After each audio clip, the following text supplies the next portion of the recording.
يسبح لله ما في السماوات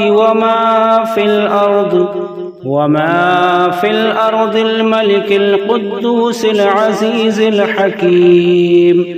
هو الذي بعث في الأميين رسولا منهم يتلو عليهم آياته ويزكيهم ويعلمهم الكتاب والحكمة وإن كانوا من قبل لفي ضلال مبين وآخرين منهم لما يلحقوا بهم وهو العزيز الحكيم. ذلك فضل الله يؤتيه من يشاء والله ذو الفضل العظيم. مثل الذين حملوا التوراة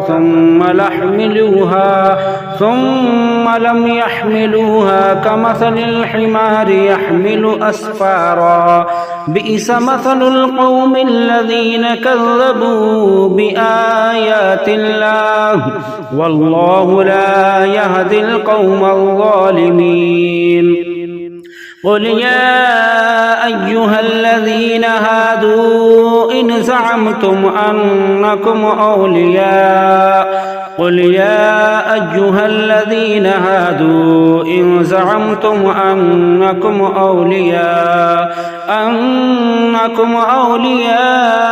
لله من دون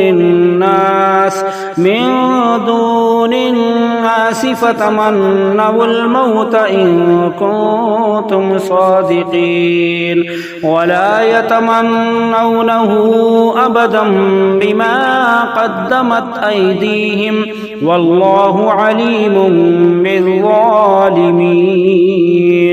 قل إن الموت الذي تفرون منه فإنه ملاقيكم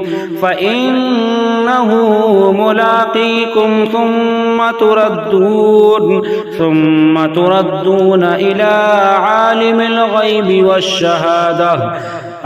الغيب والشهادة فينبئكم بما كنتم تعملون. يا أيها الذين آمنوا إذا نودي للصلاة من يوم الجمعة فاسعوا إلى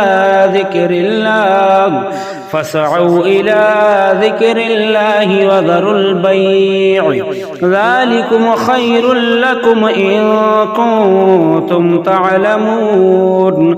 فإذا قضيت الصلاة فانتشروا في الأرض وابتغوا من فضل الله واذكروا الله كثيرا لعلكم تفلحون. وإذا رأوا تجارة أو لهوا انفضوا إليها وتركوك قائما قل ما عند الله خير من اللهو ومن التجارة والله خير الرازقين. صدق الله العظيم.